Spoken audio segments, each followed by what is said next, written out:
What happened last night changes everything, and I mean everything, about the trajectory of this war, the future of the Islamic Republic, and the emerging world order being forged right before our very eyes.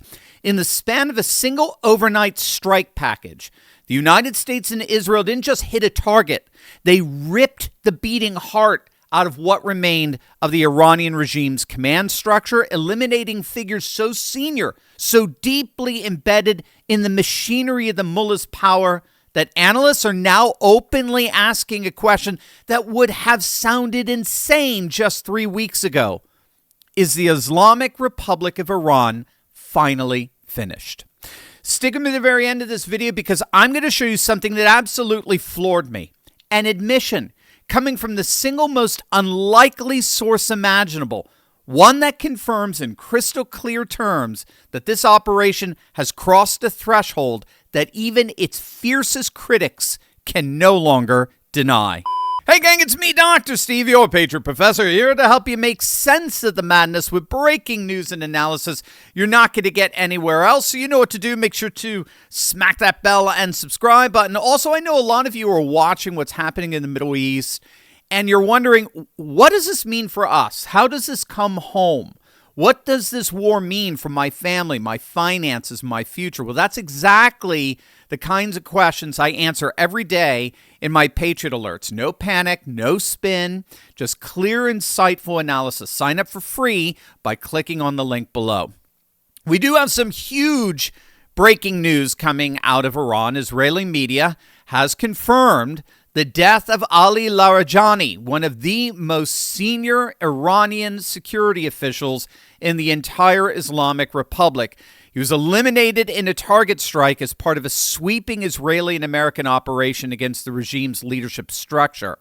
The killing of Ali Larijani is one of the most devastating blows yet delivered to the Islamic Republic, not merely because he was Iran's de facto wartime leader and secretary of the Supreme National Security Council, but because he was the last figure in the regime's inner circle with both the ideological credibility and the strategic cunning to hold the fractured system together after Ayatollah Khamenei's assassination.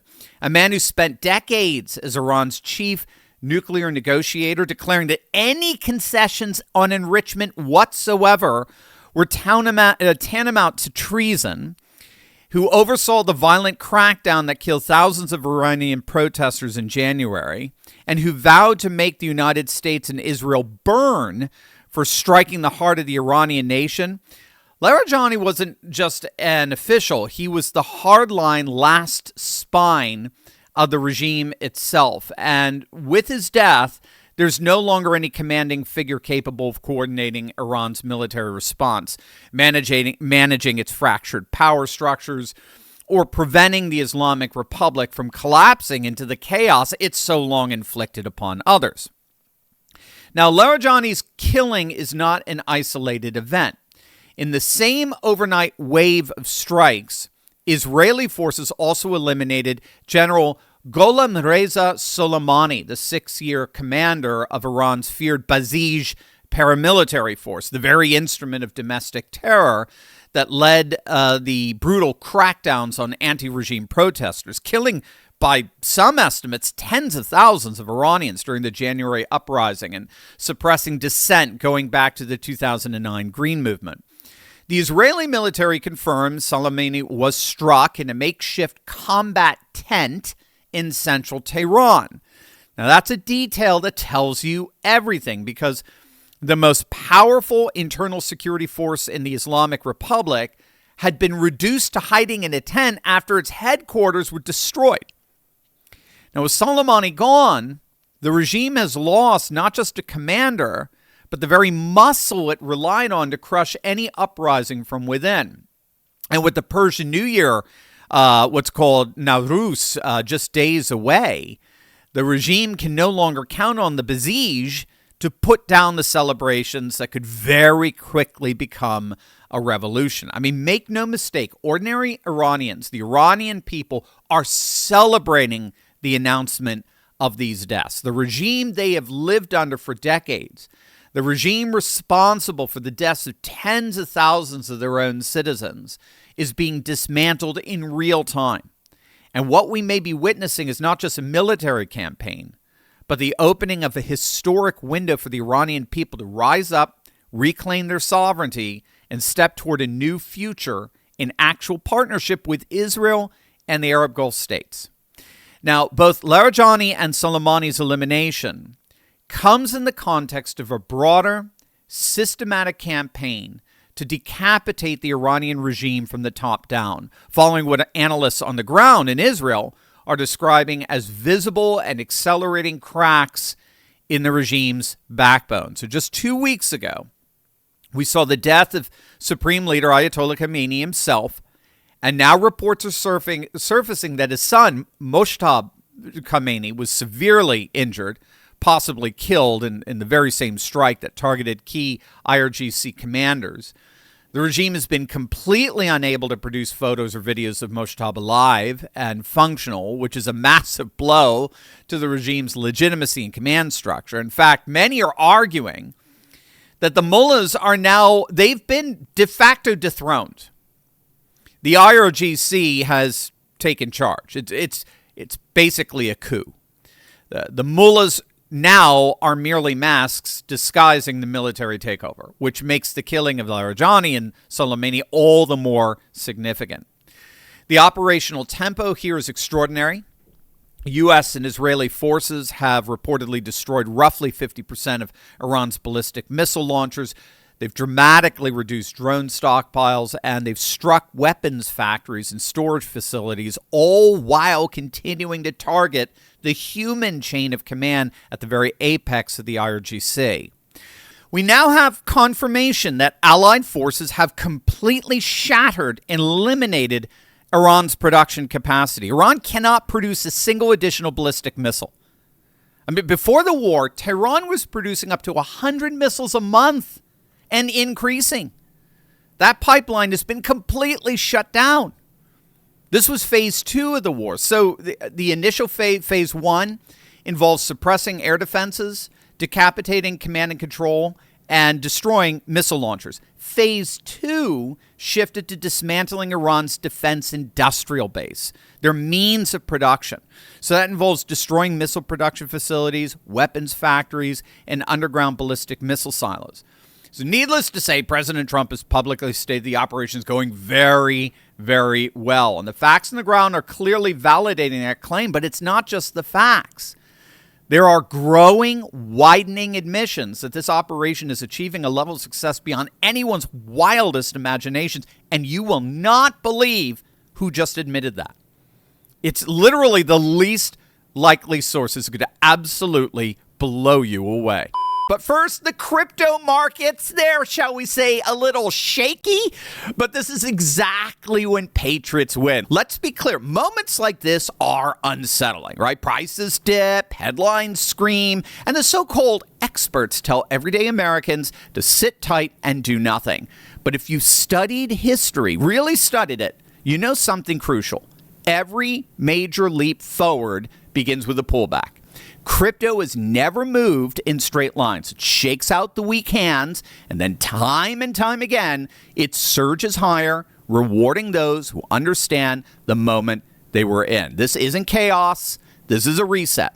While political dysfunction and economic uncertainty continue to rattle the system, smart patriots are doing what they've always done. They're staying calm. They're thinking long term. They're positioning themselves for the rebound. That's why so many families, including my own, are turning to Block Trust IRA, not out of panic, but out of confidence. Their Animus AI technology works around the clock, helping safeguard your assets through volatility, bank disruptions, and market whiplash. So you don't have to stare at charts all day wondering what comes next. But here's the inside line.